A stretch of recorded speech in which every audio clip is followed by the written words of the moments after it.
talaga yung ganap ko 'pag meron talagang pasukan tulad yung mga bata tsaka apo ng amo ko para naman pagdating nila sa school meron silang makakain kasi alam ko naman talaga na maghahanap sila.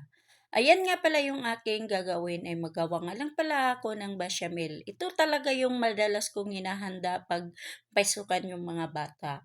Hello mga kabs, ito nga pala yung aking sangkap. Bali nga pala ay madali ang luto lang to. Meron lang akong ginayat na kaunting manok at saka meron akong sibuyas. Yung sibuyas lang yung aking nilalagay sa paggigisa niyan. Hindi na ako gumamit ng bawang kasi nga yung mga bata dito minsan ayaw kumain pag meron sila ibang naaamoy. Ayan nga pala, pagkatapos ko pag-isa, sinunod ko na yung manok at nilagay ko na nga pala yung kanyang mga seasoning. Ako naman 'pag nagtitimpla ako niyan hindi na ako nagtitipid-tipid kung ano yung ginagamit ko sa pagluto ng pagkain nila, yun lang din yung aking hinahalo diyan.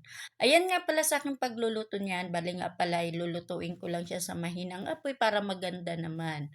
Ayan ay pagkatapos naman sa pagisa, dito ako sa kabilang kaldero para naman ako ay maglaga ng macaroni pasta. Hindi naman karamihan yung aking paglalagay dyan kasi nga pag naluto yan, dadami din yan. Parang nagdodobly din yung ano niya 'pag naluluto na. At yun naman, ay dito naman ako sa kabila ng aking pagluluto ng manok. Bale nga pala yan ay patapos na rin ako sa pagluluto at pati na rin yung macaroni. Pero kailangan ko pa rin siya haluin para hindi naman masusunog sa ilalim. At fast forward na nga, ito na nga, luto na nga yung macaroni, 'di ba?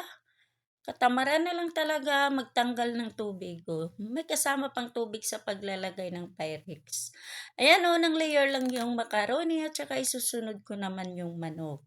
At yun naman ay pagkatapos naman yung manok at ilalagay ko na naman yung macaroning tira at saka ko lalagyan ng sauce at saka i-oven.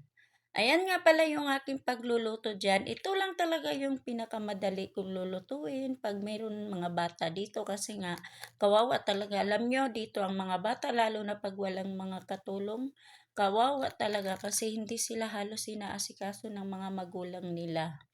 Buti na lang dito sa amo ko, hindi maano sa pagkain yung amo ko.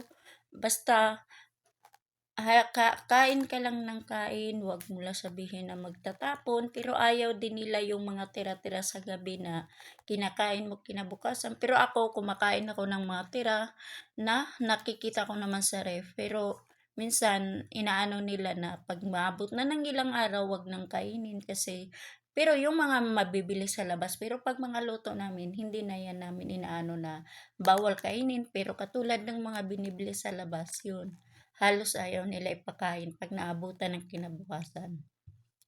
At dito na nga ako naglalagay na nga ako ng pan cheeseburger diyan kasi wala pala akong mozzarella.